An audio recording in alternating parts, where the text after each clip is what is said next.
And this, at least this way, I will know that it's, if you know what I'm saying, if it's Facebook or not. Yeah, one, yeah. Yeah, it's Facebook because Oh, it says it's streaming live on this, YouTube. at least this way, I will know that it's, if you know what I'm saying. Okay, I got it muted. Can you hear me? Yeah, I can. So I'm going to Okay. go on the page and see if you're live right now. We're live right now on YouTube. Oh, okay. Yeah. So, well, guys, what we were doing was attempting to go live on Facebook tonight with the reintroduction of the Empower Hour talk show. However, that didn't go as planned because Facebook has some serious glitches. So we came here on YouTube just to be sure it wasn't anything we were doing wrong. Nope, because YouTube, hey Joe, YouTube works just fine.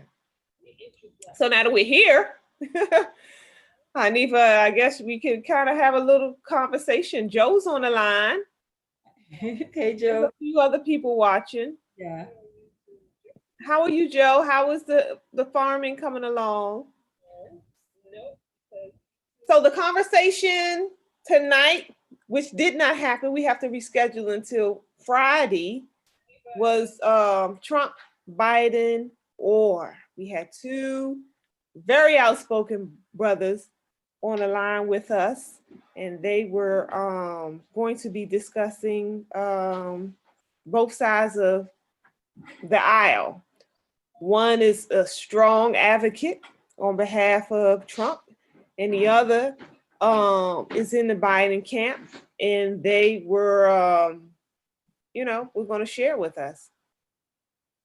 But since we can't do that tonight, me and Hanifa figured we jump on YouTube with you guys and just let you guys know that we are back. The Empower Hour is back, and we're at the mercy of technology always. But this time, we were attempting to um, be, up on Facebook because that's where the largest amount of followers that we have come from. So Friday, check us out Friday. Hanifa, you want to say anything? You can share this on your Facebook timeline right now, just so you Oh, know. oh, we can. Yeah, like just Oh, keep that's right. on YouTube Uh-huh. and then just go on the arrow that's pointing out, like a forward arrow, Okay. and then it should give you options. You could probably click on more to get to Facebook. Okay. Joe, yeah, we had took another COVID hiatus, and so we're back, and we're kind of in between studio spaces, so we're back on live via Zoom these days. So race first. I heard that. Straight Black Pride, family. Hey, give us some feedback. Give us some feedback on what you guys think about this whole upcoming election, the black vote. What's your thoughts? What's your thoughts around that? Are we moving in the right direction? Are we more divided than ever? Um, do you think Trump would be the best candidate to stay in that seat for us? Or, are you amongst those who say by any means necessary, we got to get him up out of there? Let's have a discussion. You want me to go share on Facebook? Yeah, try it and see because it might, if you go on your, being that we were going to go live from your page, try it on your page. And then because that would draw people in, they will click on the video and then they will be sent over to the YouTube live. Do you get what I'm saying? Okay. And this could actually be plan B if we run into the problem again on Friday. Yeah. Oh, Joe's talking to us. He says he think what's going to happen is the black vote, believe it or not, is going to help Trump get back into office. Is that so? Why do you say that, Joe? Like, let us know, expound on that for us. Why do you think that the Black vote is going to help Trump get back into office? Why do you believe that? What is it that you're foreseeing? What's as far as the Black vote is concerned? Because if you speak to most majority of us Black people, they are saying that they don't necessarily want to vote for Biden, but he in their eyes he's the lesser of two evils. And so that's the direction that they're going in. So I'm not getting a lot of people saying that they're going to vote for Trump. So what angle are you coming from when you state that? Talk to us. We can't get him on, can we? um I think you should be able to send him a link. Yes. You can? On YouTube? They're still on Zoom. Oh, Joe, you want to join us? It Let me says- know and I'll send you a link. Actually, I'm just going to send the link out. How about that? I'll put the link right here. I think this is it. It says because I'm hearing a lot of younger Black voters who are going towards the Trump direction because they don't like Kamala Harris and Joe. Okay. So you're talking about younger people like the millennials who are possibly being pulled in that direction simply because it seemed like in this election, a lot of people are voting based on their dislike for the opposite party. Or it's not even party right now. Right now, I feel like it has a lot more to do with personality. So it's almost like a personality versus party type of political process going on right now. That's what I'm hearing a lot of. People are very specific to the candidates, not necessarily the parties. Most of the conversations I'm hearing is specific, very specific to the candidates. So people have very strong opinions about not necessarily Democrats, but have strong opinions about Biden or, strong opinions about Trump, not necessarily the parties. So I understand what you're saying, Jill. Personality over politics. I feel like that's what it feels like this time around. I'm trying to get the link up. They only give you 200 characters. Oh, okay. Yeah, so that's what that's about. Let's see. Hopefully that link works. Oh, there it is. Hope I did that right. Did you share it on Facebook? Oh, okay, hold on. I see the link though. Join us on Zoom, family, if you got time. If you want to join us live, you don't have to put your picture up. Just join. You can blank your face out if you're somewhere you don't want to be seen. But let's talk. All right, let me go back to Facebook. Did you see where you could share it? Oh, Joe says he's driving. Okay, no worries. And be careful. Don't be texting us while you're driving, brother. We need you alive out here. Honey, what's your thoughts? On the political process, I was just sharing it. I was just discussing it. Just my own observation. It seems like a lot of people are really focused on specifically the candidates, not necessarily the parties. And the millennials, I agree with you on that. The younger generation.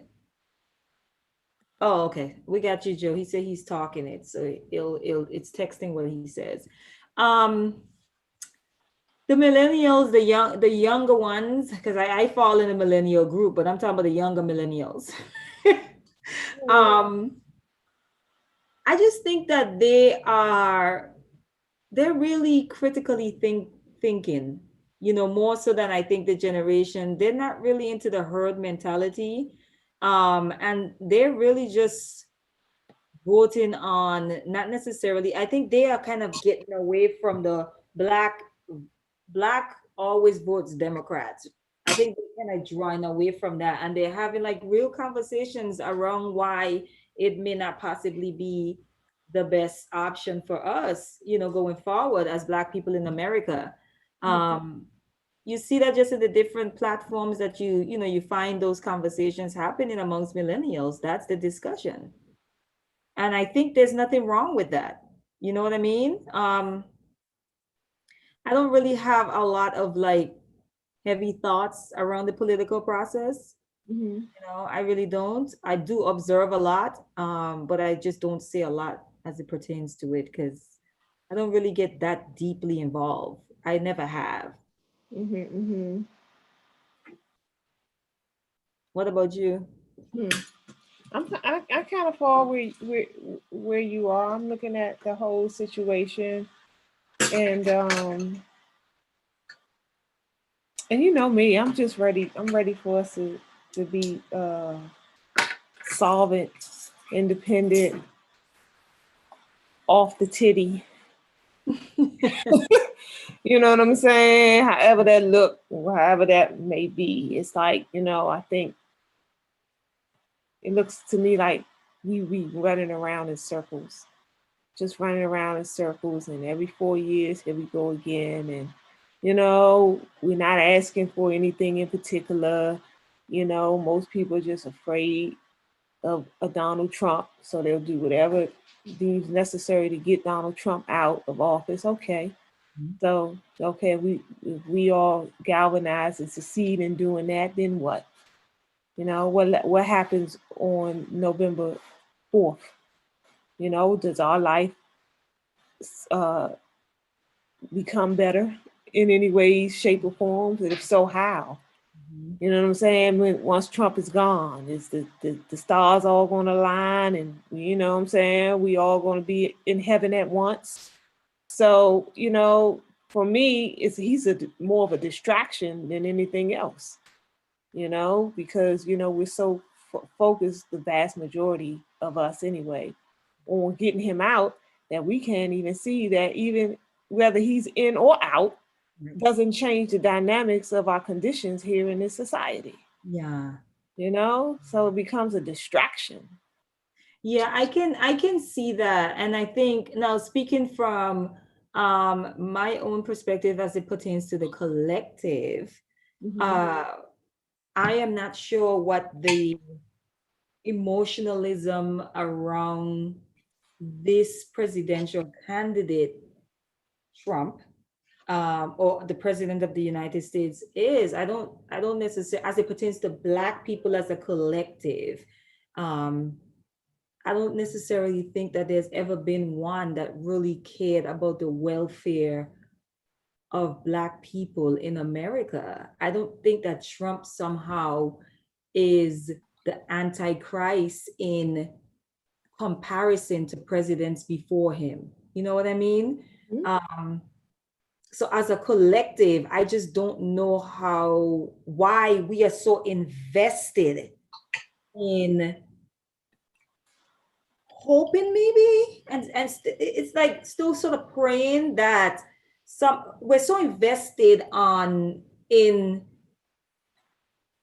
giving over our self-determination, right, over to these political figures. We're still so heavily invested in waiting and hoping for a savior, and the political arena is just one avenue in where we look for a savior, but there are many, many other avenues. We're talking about the political piece right now, but then you also have the religious piece, right? We're talking about just government in general. I just don't know. I think a lot of us are coming to the realization that no one is going to save us but us. I think a lot of people are coming to that, but I think there's still a lot more of us that still has not awakened to that truth.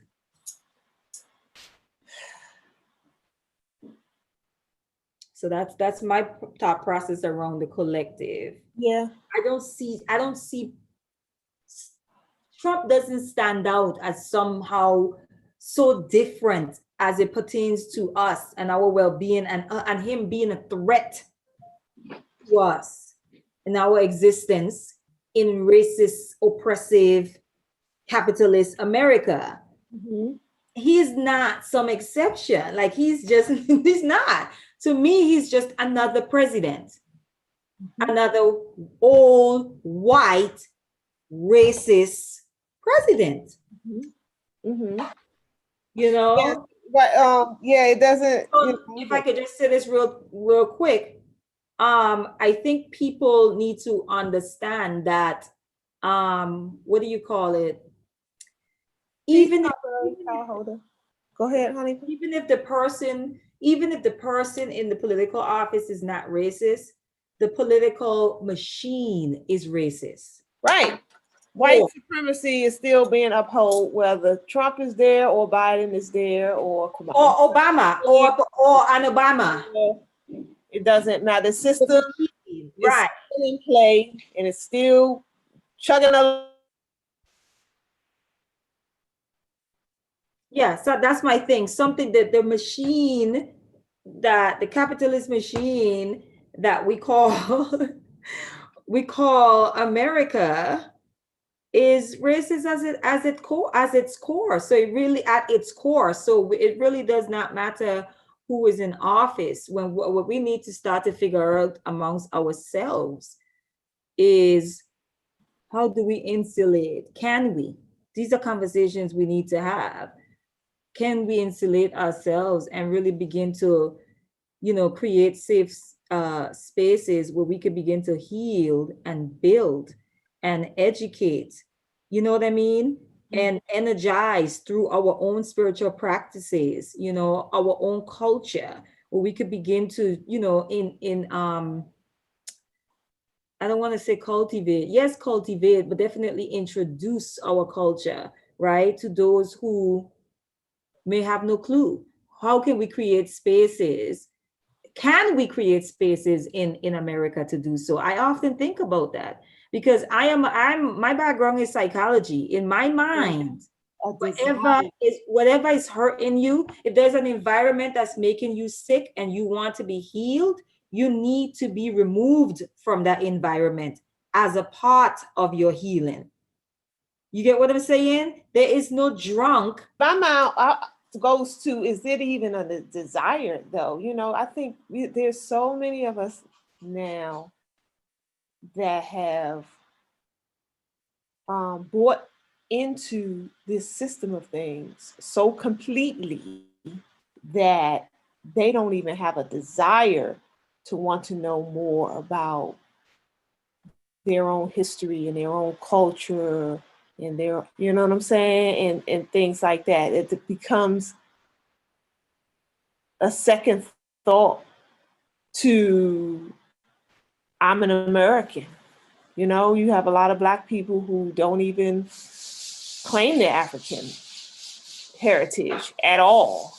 And so, which is an interesting dynamic in and of itself.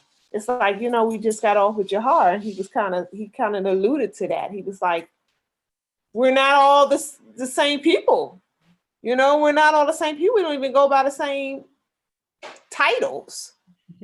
Some of us don't want to be called Black. Some of us don't want to be called African Americans. Some of us don't want to be called Africans. Some of Mhm. us don't want to be called, you know what I'm saying? So it's like the differences are so vast these days that it's like, what we're talking right now, are people even really even at all interested Mhm. Mhm. in being more rooted and connected to their heritage and their own culture prior to becoming enslaved in America? It's deep. Now, this brother here, I hope I get your name right. It says assurance, Mm-hmm. assurance, right? So, okay, so library card holder said we can create those safe spaces, right? My struggle with that, library call holder, is that when we create these safe spaces, what does that look like? Are we keeping people within these safe spaces? Are we creating them and people are able to come and visit or frequent these places, but they still have to go outside of those spaces and face the outside world, right? So what does that look like?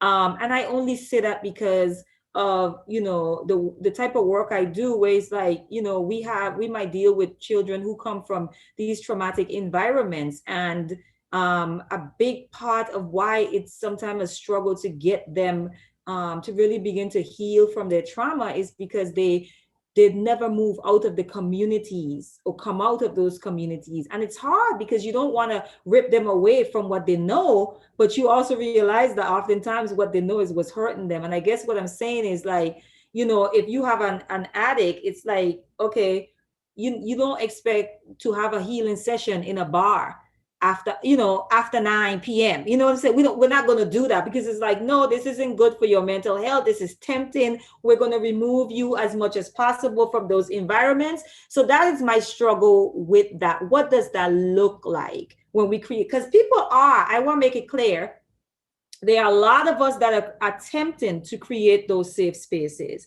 There are people who are creating spaces that are exclusive to Black people. We were there at a rally. We were laughing about it the other day, Alkema, you know, where some white people wanted to pull up and join the rally, you know, and the brothers was like, no, this is not for you. Keep it moving. So there are people who are across America, Black people who are attempting to do what you're talking about. But what does that look like when these people are not in those spaces? You know what I mean? And then one more, Alkema Isharant, he says, as far as politics, I agree with him on this. He says, as far as politics, if we're not gonna bring our greatest minds in a room and come up with a unified political agenda backed by money from now into the future, then we shouldn't focus on voting. I'm sure there's a whole lot of people out there that will disagree with him because, again, I think we just become so systematic in dealing with things that, you know, the average person, if you really had the ones who push the vote, just vote, we just got to vote, you just got to vote. You know, when you really sit down and really have a open discussion about what our agenda is. Okay, let's vote. So what are we voting to do? What does that look like? What is the 5-year plan? What is the 10-year plan? What is the 25-year plan for Black people in this society? Who, you know what I'm saying? What are we voting for? Not we're voting to get Trump out of office. Okay. If that happens, well, what are we voting for? Then what? Then to go back to business as usual? Because if your only goal if your only goal in voting is to get Trump out of office, then what does the future look like for you after he's gone? You know, so, you know, for me, we get so tunnel vision into doing it, and a lot of it, and I fault the media for, because they deliberately and they purposely, they harp to a point where you're not even thinking anymore critically. You're not even thinking about the worst case scenario. What if this doesn't happen? Okay, so what if, I do it this way and it turns out to be another way? We don't have those kind of conversations with ourselves. It's go vote, get out to vote. I ain't supposed to die for this. We got to get Trump out of office. Anybody but Trump. And those become the catchphrase words without even breaking that apart and digging into why we actually are doing the things that we do. So instead of asking the candidates then, what is their plan for Black people should be telling them what our plan is for Black people. Now, as we're speaking, one of the things that just came to my mind is that our issues in America is so multi-layered, right? That I really think that we have to fight from multiple angles, right? And so it just came to me as we're talking, and I'm like, you know what? If people think that, you know, those who think that really believe in bringing about change, that's just one angle, right? Is the political part of it, where it's a part of our war. You know, that's one front. Let me just put it like that. That's one front that we can fight from. So I don't necessarily have an issue with people who are really invested in it, because especially on the local level, Like, where you could really see the changes being made. I don't necessarily have an issue with that, because I understand that our fight is from so many different on so many different fronts. yeah. Yeah. And family, again, I put the link. So if anybody wanted to join us on Zoom and want to get your voice out here, you don't have to put your picture. If you're not comfortable with that, that's fine. You join us and then you keep your picture blank, but we can hear you. You're right here on the screen with us having the conversation as opposed to typing. Either way, we welcome your points, either way you want to do it. But just click, I'm a post the link to the top of the page, pin it. Boom. Okay, it's pinned to the top. So just click that link if you want to join us. Anybody who's watching can join us. Let's see. Joe says there's a willingness with our people, not as a collective, but individuals within our group that want what you're saying. The Black people in America are complacent and happy where they're at. I think we just don't know what else to do. I think we, again, Happy? I don't know. I don't know. I don't think we are. I don't think we're happy where we are. Most people aren't. That's why, they go out to vote and things like that. They want to see change. I don't think nobody really wants to see like the police get off killing us with impunity and so much of, all the ills that take place in this society. And we're at the top of the charts and healthcare. And I was just listening to the radio this morning and they were saying how 63 or 60-some% of Black women in America are obese. You know what I'm saying? And all that come along with that. And, you go down the list, the gamut, when it comes to like home ownership and we're at the bottom of that, and how the comparison and how much money Black people make in comparison to white people. We at the bottom of that, and you name it. You know what I'm saying? So I don't think we are really happy about all of that. I think most of us just don't know what to do. That's why we do what we've always done. We vote every 4 years. We march. We go to church to pray about it. You know what I'm saying? And we do it all over again. We do that all over again without stopping to really critically think about what has to change. And another thing I think we do is we look for the abuser to change their ways as opposed to us. So we're waiting and we're trying to pressure the abuser to stop abusing us, as opposed to us doing what we need to do to prevent them from abusing us. If that makes any sense. And so, you know what I'm saying? So like we go to the justice system, the same justice system that has over 1 million Black brothers and sisters incarcerated. You know what I'm saying? A lot of them for nonviolent crimes. We already went through the whole crack cocaine era, and a lot of our brothers in jail for that, split our families up. We can run down the gamut. We all know the history of that.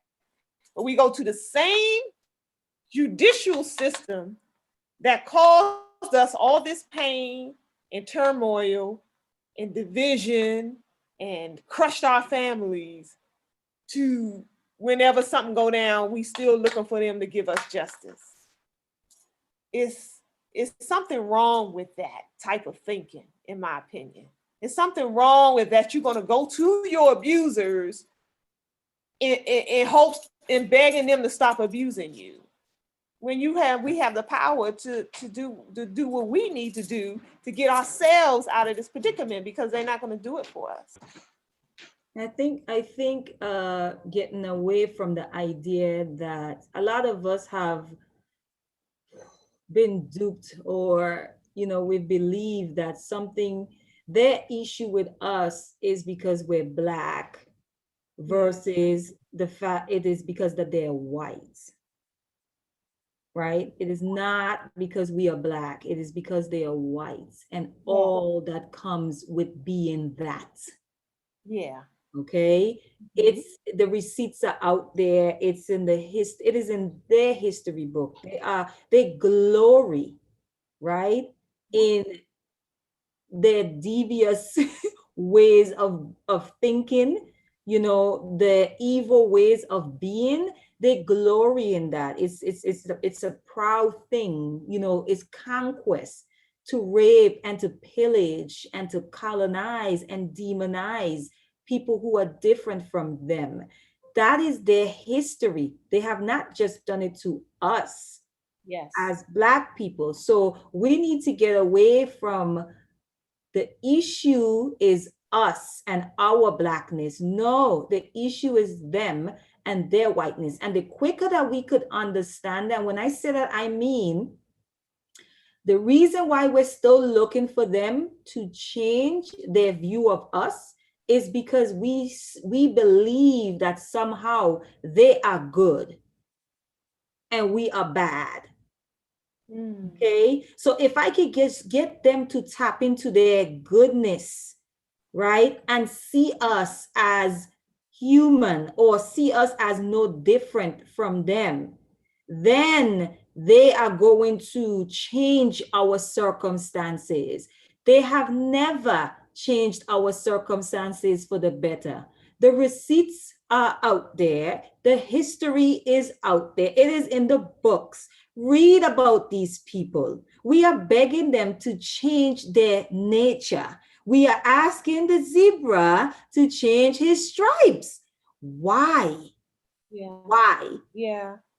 Yeah. So we need to get away from that, because it is detrimental to our psyche. It is that I'm not surprised that the obesity rate is as high as it is. I am not surprised by that. I mean, we know about food deserts, right? We know about, how they zone people in. I call it herding. We're gonna herd them into this location, and then we're going to put these type of stores in those neighborhoods, right? And we're not going to put these type of stores in so there's a history of them doing this. I mean, we can go to Brazil and we will see the same thing happening there, that. And this is where we have to understand. Yes, someone was saying that I'm different. You're right. There is the diaspora across the globe.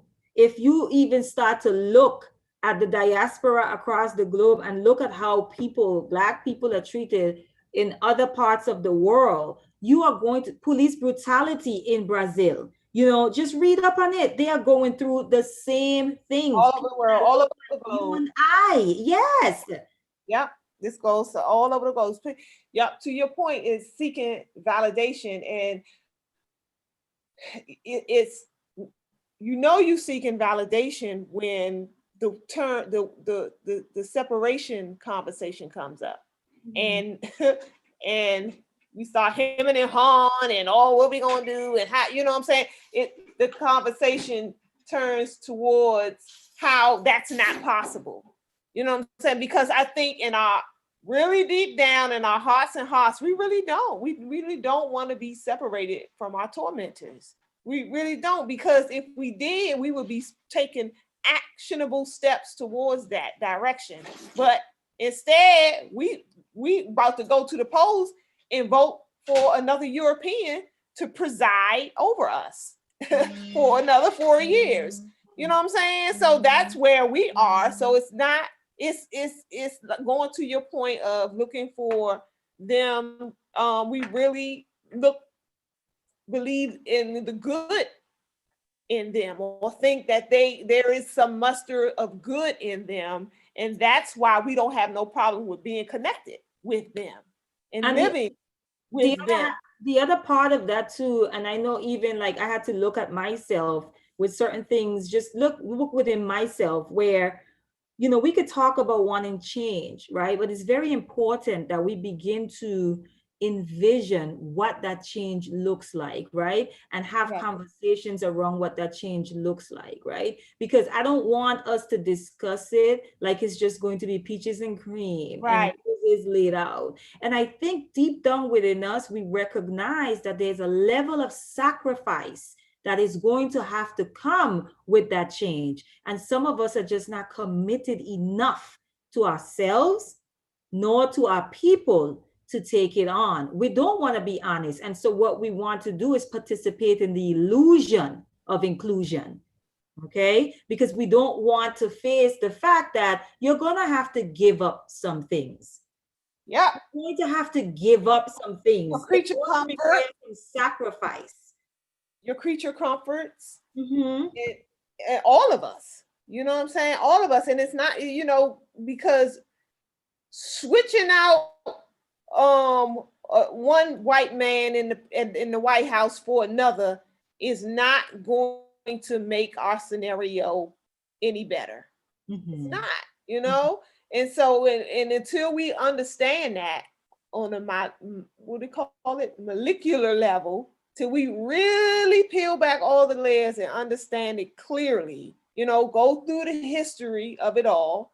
If somebody is at the top, Mm-hmm. if then that means that another group of people must be at the bottom in order for those at the top to flourish.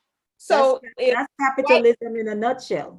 that's capitalism and white so-called supremacy. So if white people are so-called supreme or at rulers, then who is going to be at the bottom rung? Somebody got to be at the bottom rung in order for them to maintain their status at the top. So right now, that is us on the bottom rung.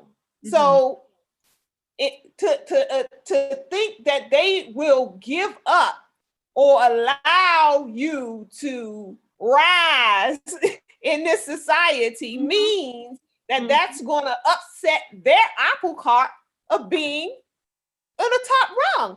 Who's going to give up their privilege for you? It's like, who would you think about that? Would you like, you in a position of being a king or a queen, and you know everything you ever wanted you get, you know what I'm saying, and you know your subjects are there to just for your every whim and call. We were brought here on ships to serve these people, and we still do that up to this very day. In a lot of ways, you don't look the same, but it's, you know what I'm saying, there's still a group of people on top and another on the bottom.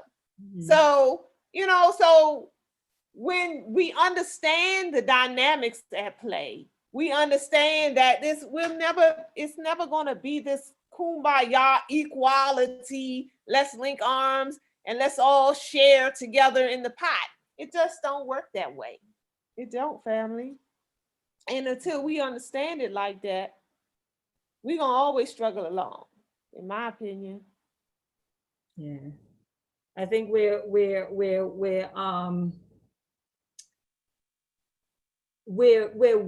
just waiting for them to change to make it better for us, you know, which is really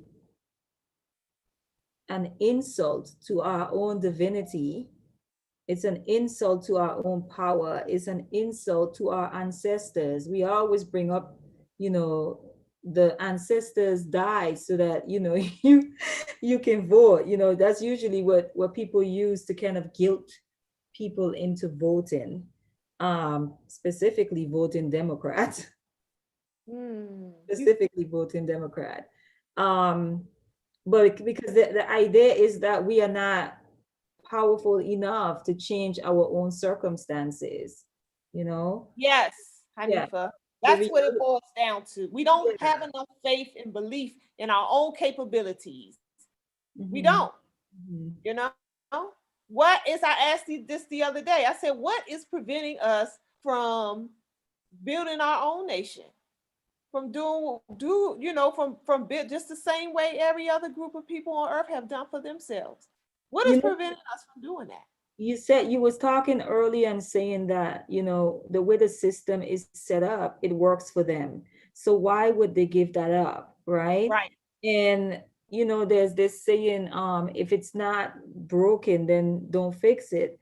The only people who feels that the political system is broken is us, right? Mm, Because there's a saying, they say, who feels it knows it, right? And mhm. so we are feeling that. We know it's broken. It's only broken to us. It works for another set of people. And I think that we need to understand that. The quicker we understand that, then the way that we approach our attempt to fix it will look different.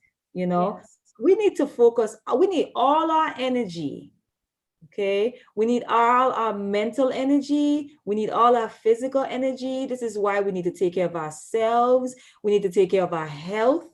Okay, because when you're talking about war, you got to be alert, you got to be ready, you got to be fit to fight, period. So we need all our energy to be put into our health, take care of ourselves. We need all our spiritual energy, because this fight isn't just physical. Okay, we're gonna need some of our people fighting at these altars, right? We're gonna need some people in the shadows, right, doing some work as well. So we need all our energy to be able to fight for ourselves, but we're busy. Our energies are so divided and scattered all over the place. Look at how much energy is going into the back and forth about the political candidates. Yeah. Black folks, and not only that, we are like cutting each other off, blocking each other. Friends are becoming enemies, over this process. People are falling out, people are attacking people's characters online. By the time we're done, we're just going to be so splintered Mm. to More splintered. thought of even make it having a united front is going to be almost like, what is that to the generations coming behind us if we don't figure this out? But I really believe in finding like-minded people, because you can find pockets of people who you could begin to build community with. you know so if you're in a boat where you're just overwhelmed by the whole political climate, just the climate in America as it pertains to Black people, just find yourself a pocket for your own sanity, and begin to build there. Start there, and then you move forward from there, because I just have a hard time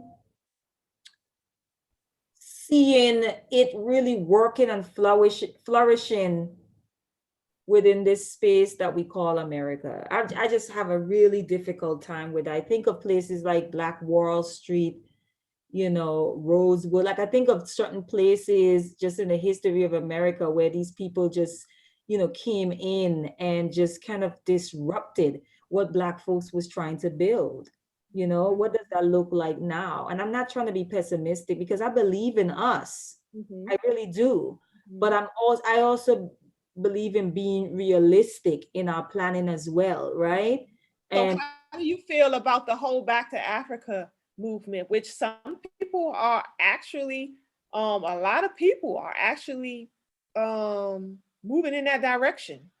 I'm for repatriation if that works for you. But here's the thing: I come from an upbringing where what's his name have in his song, Buju Banton says in one of his songs, right? Who can afford to run will run, but what about those who can't? And Mm. that's where I, you know, because there's a level of privilege that comes with having a passport, right? Believe it or not. There's a level of privilege that comes with having a passport. There are people who have done time right? Or is caught up in the judicial system to where they cannot acquire a passport. What about them? Okay, there are people who are living hand to hand. They cannot afford to even begin to think about buying land in Africa. What about them? There are people whose families go generations back in this land. Mhm. They don't know anything else. They don't know anything. They don't know anything else about Africa, nothing. They have a right to this land too. What about them? So when we have this conversation, and because I was brought up in a Pan-Africanist environment and culture, I'm okay with repatriation, but I also understand there's another side of it too, because there are people who are heavily invested in this land and they have right to it. Their ancestors have tilled and toiled this land. Mhm. Okay, more than Donald Trump ancestors, right? Or some of our political candidates, and they have every right to it. Mhm. Who am I to come to these people and tell them they need to go back to Africa? Go back. That word alone is an insult to them. So I understand both sides of it, and I'm for both. If that works for your family, repatriation work for your family, and you guys can make it work, then do your thing. Yeah. But if staying here is what works for you, then do your thing. Whatever our thing is, let's just do it and do it to the best of our ability. Do it and do it purposefully. Let's go to the stream. We got Bam Bam here with a lot to say. Eshorant is still on with us. Thank you, Eshorant. He said side note, y'all are beautiful. Library card says, I think we want to separate, but we don't know how. We need our own version of the Berlin Conference, Eshorant said. Let's see. I would join the stream. Okay, American National. Camp Powhatan said, I would join the stream, but I'm too much of an American national. I'm not sure. We welcome all opinions. No matter what your perspective is, we mean that, Yeah. I think we only have two choices: no other fights or flights. Bam Bam said. So our fight has to be global, Pan-Africanism or perish. Let's talk about that a little bit. Pan-Africanism or perish, the global fight. Yeah, I for one think we do ourselves an injustice when we don't reach out to the global Black citizenry, because we're only a small part of this population here. We're outnumbered here in this landmass. Landmass. And so let's say that a full-fledged all-out war, physical fight does kick off in America. Imagine how a race war. Imagine how much more powerful we could be if we could reach out to the far reaches of all the regions around the world and help, because we have brothers and comrades and people, allies all over the world that want nothing more but to see us free here, you know what I'm saying? Versus them Africans don't care they hate us anyway, and F those people over there, and and now you didn't cut yourself off from potential allies all over the world that can actually help you advance your cause, So back to what Eshorant said about Pan-Africanism, and the fight has to be global. I think we don't get that, in a lot of different, some of our adversaries, they link arms with people throughout the world that they don't even get along with, but they got Army and Navy bases in their land.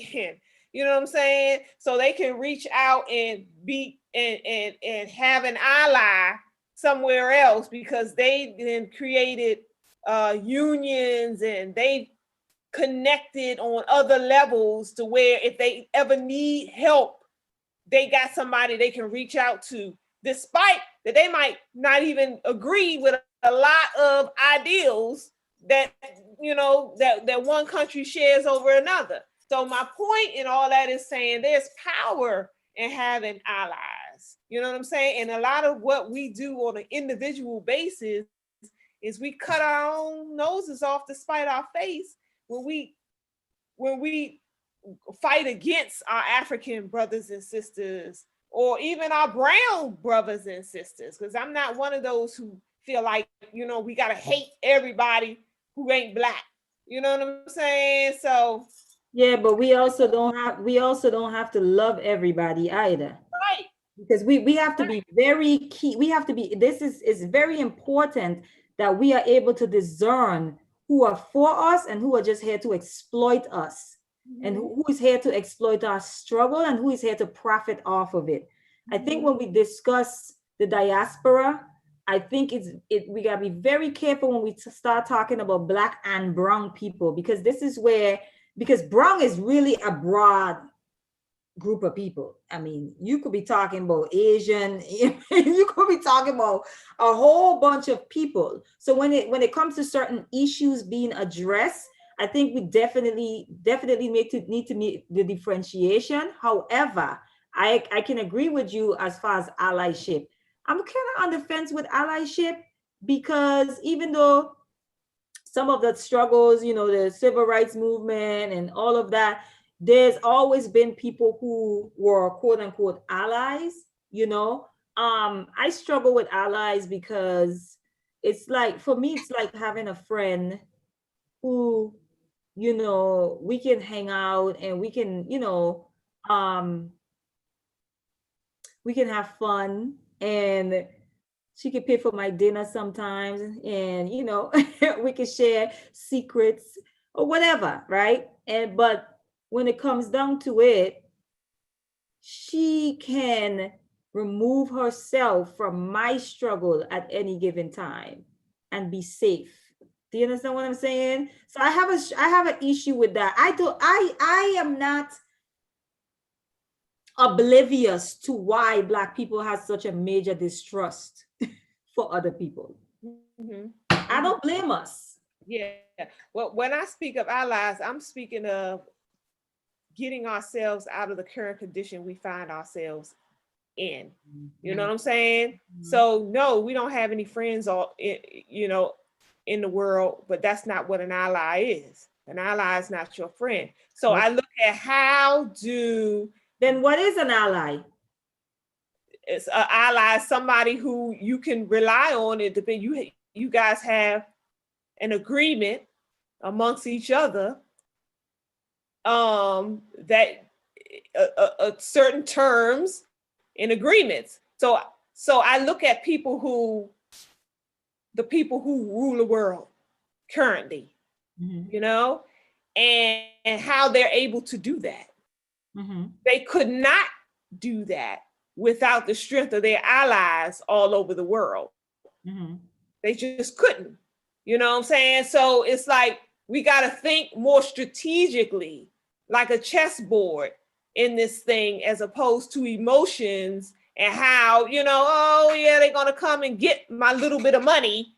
You know what I'm saying? That's really nothing in the grand scheme of things, as opposed to, I need these people over here. They're going to help save my life, you know? So for me, you know, the allyship argument is an important one to have, because again, like I said, we cut ourselves off and shut ourselves down because of small dynamics in the relationship, without looking at the whole pie and what we stand to gain. Okay, we will hash all that out at the end of the day. You know what I'm saying? Well, okay, well, you know, we got reparations and you coming for a piece of your reparations, but none of us will have nothing if we can't survive this beast coming after this fire-breathing dragon on our necks. You know what I'm saying? The goal is to crush it. You know what I'm saying? Crush it. And in order to do that, we need allies. I also think I have to wrap up Alchemize like 9:30. Okay. No, it's okay. And I gotta put my son down. He needs to get to bed. Yeah. But I was just gonna say that I think I lost my train of thought now. I really did. I lost my train of thought. Mm-hmm. It Okay. escaped me. I'm sorry. No. Because my focus is I just my mind went to, oh boy, I need to go put this boy to bed.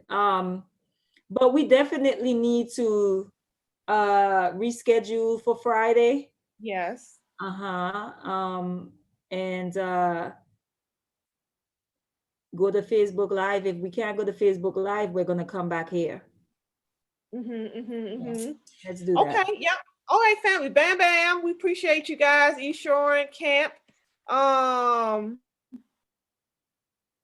it's the thing song Ice Cube. Okay. Okay. So thank you guys for joining the conversation. Join us this Friday. We're gonna come back. We have two brothers that's gonna come on, and they're gonna be talking about this whole voting thing, and they are on both sides, different sides of the aisle as far as ideologies. So come on back and join us for that conversation. It should be a hot, heated one. They were at it before we were even live. So yeah, and stay on the lookout. Oh, we got another brother coming on next week too, Imhotep Fati. Ooh, some of you guys out there may be familiar with him. He's the lead organizer of PLM, Pan-African Liberation Movement, and he's going to be talking to us about the "or" section of Trump and Biden. Trump, Biden, or what is the third option? So he's going to be talking to us about other alternatives outside of a Donald Trump and a Joe Biden. All right, family. So that's it for us. Take care of each other out there. Thank you for joining us this evening. Good night. Bye, Mama. Good night, Hanifa. Good night.